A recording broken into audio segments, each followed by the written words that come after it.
Lors de la fête de la bière de Saint-Léon, Laurent Lefebvre, alors commercial dans le Champagne, décide de donner une autre orientation à sa carrière professionnelle.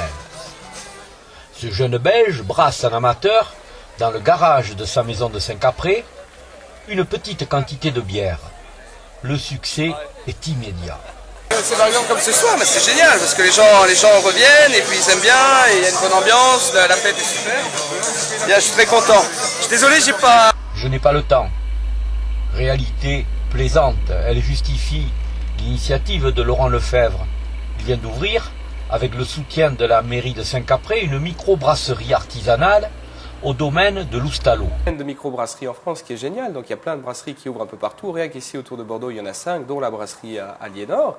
Et oui, c'est viable à partir du moment, parce qu'il y a un vrai retour à des productions locales. Chaque bière est unique de par la personnalité du brasseur, de ce qu'il veut en faire.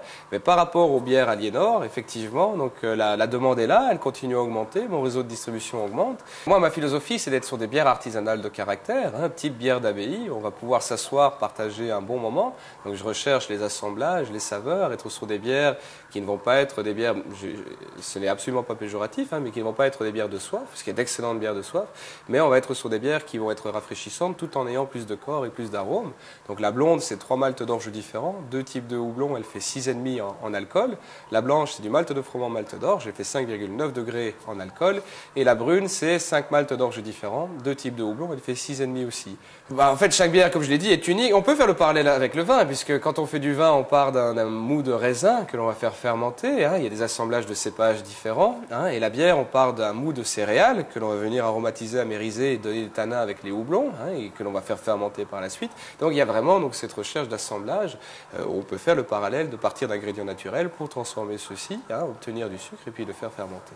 Il y a un parallèle à faire, mais c'est un univers, la bière est un univers qui est extrêmement vaste, au même titre que le vin, parce qu'il n'y a de limite que la créativité du brasseur, de ce qu'il veut faire de sa bière.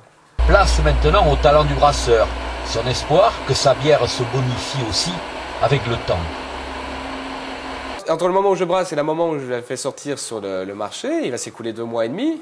Donc 1 semaine de fermentation principale, 2 semaines de refermentation en bouteille ou en fût. Et à ce moment-là, une période de maturation qui va être de 4 à 6 semaines à peu près, donc ce qui fait 2 mois et demi au total. Et elle est prête à être consommée de suite. Mais après, la personne qui veut la garder, la stocker sur le côté et la laisser vieillir peut tout à fait le faire de par ce dépôt de levure et cette refermentation. J'espère que le recul sur les Aliénor va être de 3 à 4 années. Alors je le vois par rapport, parce que je garde des échantillons de mes différentes productions, et je le vois par rapport il y a 2 ans, la bière continue à s'affiner. Maintenant, voilà, on verra jusqu'où l'affinage se fait, quoi. La France est le 5e pays producteur de bière en Europe, mais elle est bien loin en termes de consommation, 33 litres par an et par habitant, alors que les Belges en consomment, eux, 100 litres. Les productions de caractère élaborées par Laurent Lefebvre devraient changer les choses. Elles ouvrent de bonnes perspectives pour la bière Aliénor, à consommer bien sûr avec modération.